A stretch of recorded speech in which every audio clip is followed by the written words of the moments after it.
Adik, selamat pagi, selamat berjumpa lagi di hari Minggu yang cerah ini. Pagi ini kita akan mengguri yang Tuhan anugerahkan kepada kita. Bagaimana kabarnya Kak Liko? Apa Mbak kabar? Abel, Kak Ata, Mbak Puri, Mas Dion, Mbak Rakel, dan teman-teman yang lain. Pagi ini kita akan bersama-sama untuk memuji nama Tuhan. Kita lagu pertama kita nyanyi apa? Jalan serta Yesus. Ya, seperti jalan yang terbentang di belakang ini. Kita akan nyanyi Jalan Sama-sama. beserta Yesus.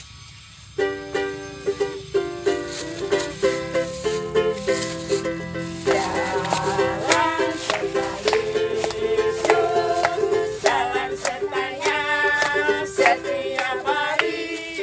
Jalan serta Yesus, serta Yesus selamanya. Jalan-jalan serta, jalan-jalan serta, jalan sertanya setiap hari. Jalan serta Yesus selamanya. Baik, sebelum kita akan melanjutkan sekolah minggunya, hari ini kita akan doa pembukaan yang akan dipimpin oleh Ibu Nur. Adik-adik, mari kita akan berdoa. Tuhan Yesus yang baik, sungguh Tuhan kami mengucap syukur bahwa kasih Tuhan boleh senantiasa memberkati dan menyertai di dalam setiap kehidupan kami. Tuhan, kami mengucap syukur untuk hari yang baru saat pagi hari ini. Kami boleh kembali memuji nama Tuhan. Kami boleh kembali belajar mendengarkan firman Tuhan. Berkatilah kami ya Tuhan, sehingga saat ini Tuhan, kami boleh dengan sukacita di dalam mendengarkan firman-Mu. Dan firman-Mu itu Tuhan, boleh senantiasa menguatkan iman kami semuanya. Terima kasih ya Tuhan, di dalam nama Tuhan Yesus Kristus kami berdoa dan mengucap syukur. Amin. Amin. Adik-adik, sebelum kita akan mendengarkan firman Tuhan, kita akan nyanyi sebuah lagu Biarpun Gunung-gunung Beranjak. Adik-adik di rumah menyanyi sambil bertepuk tangan.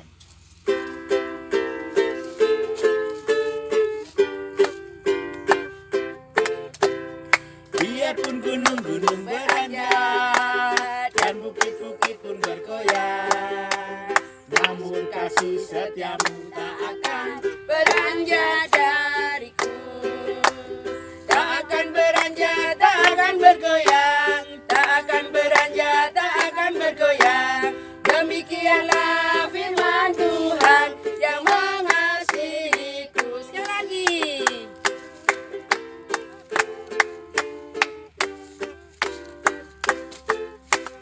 biarpun gunung-gunung beranjak dan bukit-bukit pun bergoyang, namun kasih setiamu tak akan beranjak dariku. Tak akan beranjak, tak akan bergoyang, tak akan beranjak, tak akan bergoyang. Demikianlah firman Tuhan yang mengasihiku. Baik, selamat pagi adik-adik. Kita akan mendengarkan firman Tuhan. Pagi ini kita akan membaca dari Keluaran pasal 1 ayat 1 sampai dengan Keluaran pasal 2 ayatnya yang ke-10. Tetapi Kak Budi hanya akan membacakan Keluaran pasal 2 ayat 1 sampai dengan ayat yang ke-10. Yang ini kita baca bersama-sama. Adik-adik membaca teks yang kami tampilkan, Kak Budi yang akan membaca. Mari kita baca bersama-sama. Keluaran pasal 2 ayat 1 sampai dengan ayatnya yang ke-10. Lembaga Alkitab Indonesia memberi judul Musa lahir dan diselamatkan. Seorang laki-laki dari keturunan Lewi kawin dengan seorang perempuan Lewi. Lalu mengandunglah ia dan melahirkan seorang anak laki-laki. Ketika dilihatnya bahwa anak itu cantik, disembunyikannya 3 bulan lamanya. Tetapi ia tidak dapat menyembunyikan lebih lama lagi. Sebab itu diambilnya sebuah peti pandan, dipangkalnya dengan gala-gala dan tir. Diletakkannya bayi itu di dalamnya dan ditaruhnya peti itu di tengah-tengah teberau di tepi Sungai Nil. Kakaknya perempuan berdiri di tempat yang agak jauh untuk melihat apakah yang akan terjadi dengan dia. Maka datanglah putri Fir'aun untuk mandi di Sungai Nil, sedang dayang-dayangnya berjalan-jalan di tepi Sungai Nil. Lalu terlihatlah olehnya peti yang di tengah-tengah teberau itu, maka disuruhnya hambanya perempuan untuk mengambilnya. Ketika dibukanya, dilihatnya bayi itu, dan tampaklah anak itu menangis, sehingga belas kasihanlah ia kepadanya dan berkata, "Tentulah ini bayi orang Ibrani." Lalu bertanyalah kakak anak ini kepada putri Fir'aun, "Akan kupanggilkan bagi tuan putri seorang inang penyusu dari perempuan Ibrani untuk menyusukan bayi itu bagi tuan putri." Saud putri Fir'aun kepadanya, "Baiklah." Lalu pergilah gadis itu memanggil ibu bayi itu. Maka berkatalah putri Fir'aun kepada ibu itu, "Bawalah bayi ini dan susukanlah dia bagiku, maka aku akan memberi upah kepadamu." Kemudian perempuan itu mengambil bayi itu dan menyusuinya. Ketika anak itu telah besar, dibawanyalah kepada putri Fir'aun yang mengangkatnya menjadi anaknya dan menamainya Musa, sebab katanya, "Karena aku telah menariknya dari air." Demikianlah sabda Tuhan bagi kita. Adik, tadi kita sudah membaca bersama-sama dengan Kak Budi Keluaran pasal 2 ayat 1 sampai dengan ayatnya yang ke-10. Tetapi supaya jelas, nanti adik-adik juga membaca Keluaran pasal yang ke-1 sampai selesai. Ya, nanti diulang lagi bacaan yang kita hari ini pasal 1, Keluaran pasal 1 ayat 1 sampai dengan ayat yang ke-10. Nah, adik-adik, tema kita adalah harapan di tengah kesulitan. Bangsa kita sekarang ini sedang mengalami kesulitan. Tidak hanya bangsa kita, tetapi bangsa-bangsa di dunia saat ini sedang mengalami krisis, sedang mengalami kesulitan karena pandemi COVID-19. Banyak orang yang sudah meninggal, banyak orang yang sudah terkena virus COVID-19. Sehingga sekarang dibatasi. Banyak juga orang bekerja dirumahkan. Dirumahkan itu tidak bekerja supaya di rumah, tapi tidak dapat gaji. Kasihan kepada mereka. Adik-adik sendiri sekarang biasanya belajar di rumah, biasanya belajar di sekolah, biasanya bermain di sekolah, sekarang harus belajar di rumah. Bahkan kalau hari Minggu seperti ini, kita bisa bermain bersama di gereja, bisa memuji nama Tuhan bersama-sama di gereja, bisa mendengarkan firman Tuhan di gereja. Sekarang ini sudah hampir lebih dari 4 bulan kita tidak bisa bersekolah minggu di gereja. Untuk itu kita tetap beribadah, tetap memuji nama Tuhan, kita tetap mengandalkan Tuhan, membaca firman Tuhan, tetapi di rumah. Pagi ini kita akan belajar tentang firman Tuhan yaitu pengharapan di tengah kesulitan. Adik-adik, kalau adik-adik juga ngerti kisah hidupnya Kak Budi juga dulu sangat kesulitan. Kak Budi itu 9 bersaudara. Ya. Bapaknya atau ayahnya Kak Budi itu sudah meninggal ketika Kak Budi umur 4 bulan. Kehidupan keluarga yang sangat sulit. Tetapi keluarga dari Kak Budi ini senantiasa mengandalkan Tuhan. Hidup bersama Tuhan. Nah, adik-adik, bacaan yang kita baca tadi berkisah tentang Musa, kelahiran Nabi Musa. Adik-adik, pada zaman sebelum Firaun, bangsa Israel dibawa ke tanah Mesir, yang bawa adalah Pak Yusuf. Pak Yusuf itu orang hebat. Dia diberi karunia bisa menafsirkan mimpi. Dia menjadi orang bijaksana sehingga dipercaya oleh kerajaan Mesir, ya, memimpin tanah Mesir. Setelah berhasil, dia mengajak saudara-saudaranya. Ya, kalau dibaca pasal 1 ada 70 keluarga yang dibawa, ya, keluarga Yusuf yang dibawa ke Mesir. Nah, karena semakin lama semakin hari, maka bertambah banyak. Setelah keluarga Pak Yusuf itu tidak ada, sudah meninggal semua, maka kekuasaan dipimpin oleh orang Mesir dan rajanya adalah Raja Firaun. Ini raja yang kejam, adik-adik. Bangsa Israel yang semakin banyak itu membuat Raja Firaun galau, membuat Raja Firaun khawatir, membuat Raja Firaun takut. Maka dia mengeluarkan kebijakan yang tidak bijaksana, ya, kebijakan yang tidak bijaksana. Yaitu apa? Yang pertama, yaitu menyuruh kerja rodi, menyuruh kerja paksa, supaya orang-orang Israel menderita. Ya, orang-orang Israel sekarang menjadi ancaman bagi bangsa Mesir.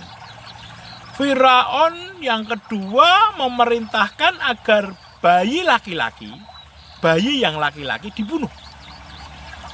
Ya. Memerintahkan kepada siapa? Ya, kepada bidan-bidan.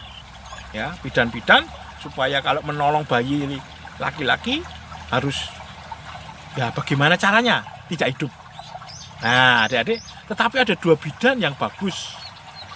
Ya, ada 2 bidan yang selalu tetap menolong orang-orang Israel supaya bayi-bayi Israel tetap hidup.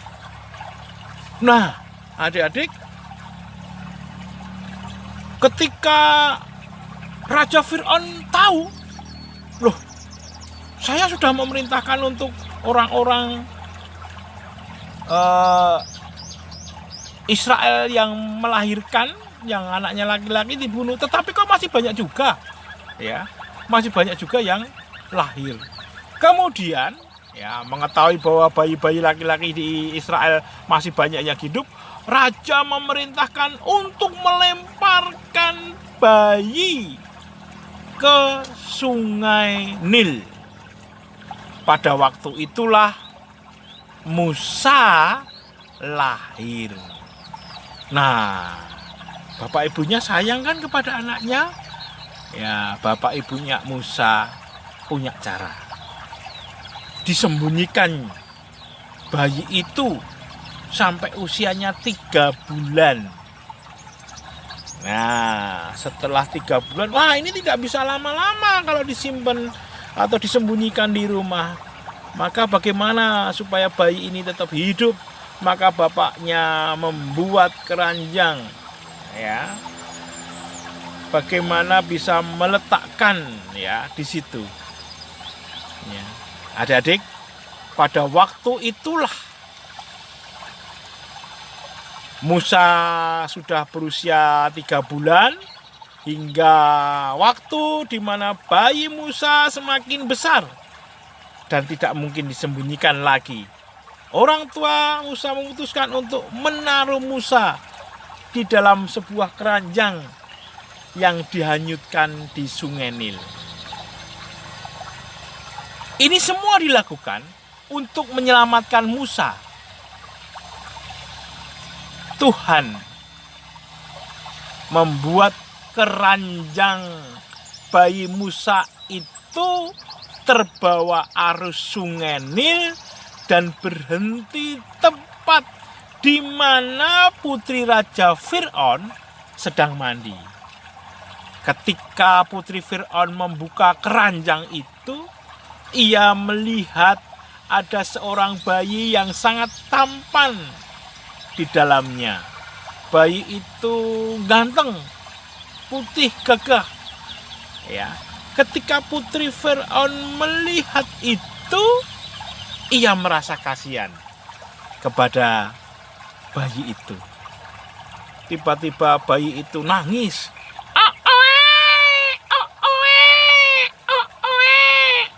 Waduh, kasihan ya bayinya.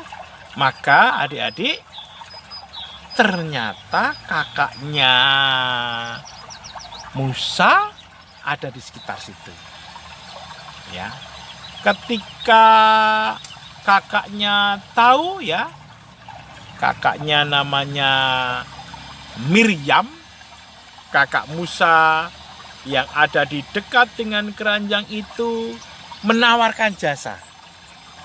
Ya, menawarkan jasa kepada putri Fir'aun. Ya, kepada putri Fir'aun. Ketika kakaknya menawarkan jasanya apa, Adik? Menawarkan informasi, ya. Kakak Musa menyampaikan kepada putri Fir'aun, bagaimana, Bu? Bagaimana Tuan Putri? Oke. Kakak Musa menyampaikan kepada putri Fir'aun, ya, bahwa dia tahu siapa ibunya supaya bisa menyusui. Ya. Musa kemudian diserahkan kepada kakaknya supaya disusui oleh ibunya. Ya.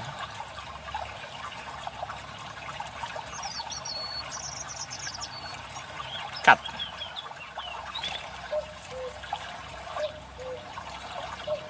Ketika putri Fir'aun membuka keranjang itu, ia melihat ada seorang bayi tampan di dalamnya.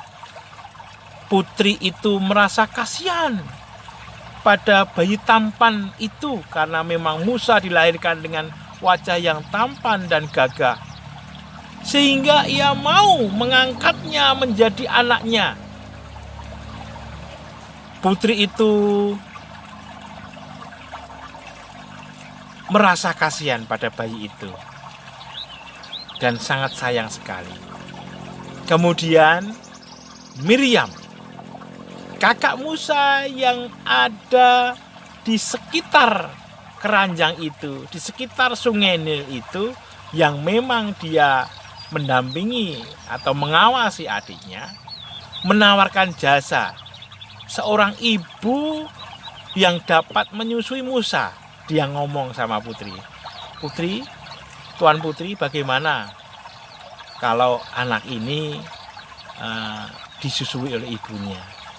Mendengar tawaran itu, putri Fir'aun setuju, adik-adik. Musa pun kemudian disusui oleh ibunya. Dan Musa bertumbuh dengan baik dan semakin besar.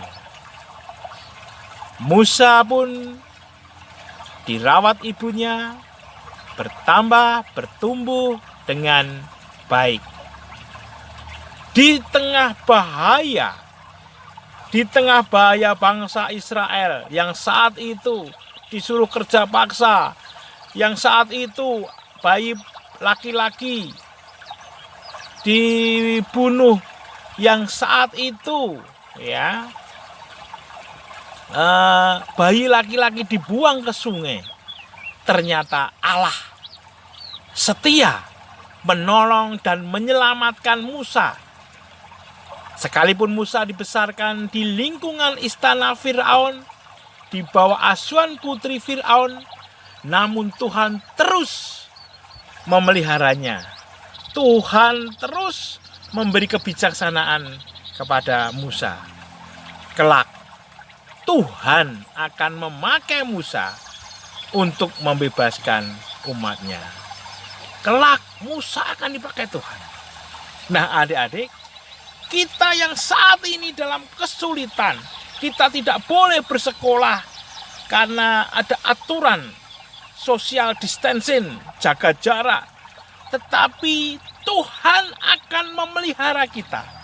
Tuhan akan menyiapkan masa depan kita. Tetapi ingat, kita tetap menjadi seorang yang taat. Yaitu ketika kita keluar rumah harus menggunakan masker, harus cuci tangan, ya, harus jaga jarak. Tapi tetap semangat belajar. Belajar membaca buku, belajar lewat online. Kita tetap berdoa, kita tetap beribadah. Suatu saat nanti Tuhan akan memakai hidup kita. Di antara kalian, Kak Budi percaya, di antara kalian, di tengah sulitnya belajar ini, di antara kalian pasti ada yang jadi dokter, nanti ada yang jadi Pak Polisi, ada yang jadi Pak Tentara, ada yang jadi Pak Dosen, ada yang menjadi peneliti.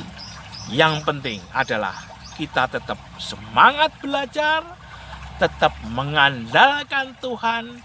Di tengah kesulitan ini kita yakin Tuhan akan menolong.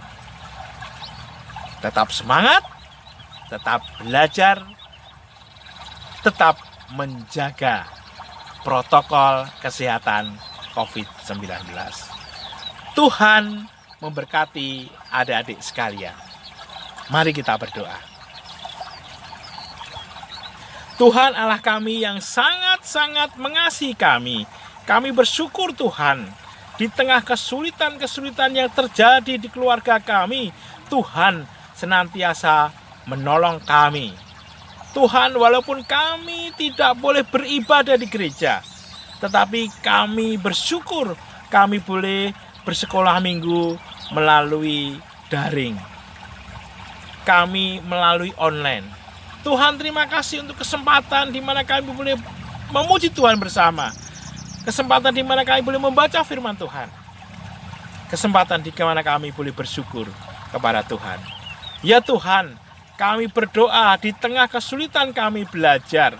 Di tengah kesulitan orang tua kami mencari rezeki. Kiranya Tuhan tetap memberikan kekuatan dan kesehatan kepada orang tua kami, supaya orang tua kami tetap bisa berusaha dan bekerja untuk menghidupi kami. Kiranya Tuhan berkati setiap kami belajar, supaya masa depan kami boleh menjadi masa depan yang gemilang. Kami yakin dan percaya Tuhan menolong kami. Kami yakin dan percaya di tengah kesulitan Tuhan ada di dalam kehidupan kami. Ampuni Tuhan segala dosa dan kesalahan kami, dan kami serahkan masa depan kami hanya ke dalam tangan-Mu yang kudus. Di dalam nama Tuhan kami, Yesus Kristus, kami berdoa. Adik-adik, ayat hafalan untuk pagi ini kita ambil dari Amsal pasal 23, ayatnya yang ke-18. Karena masa depan sungguh ada, dan harapanmu tidak akan hilang. Sekali lagi, karena masa depan sungguh ada, dan harapanmu tidak akan hilang. Amsal pasal 23 ayatnya yang ke-18. Yakin dan percaya bahwa masa depan adik-adik dan harapan adik-adik tidak akan hilang meskipun dilanda COVID-19. Tetap semangat, Tuhan memberkati. Jangan lupa kirim ayat hafalan melalui grup WA Sekolah Minggu. Tuhan memberkati.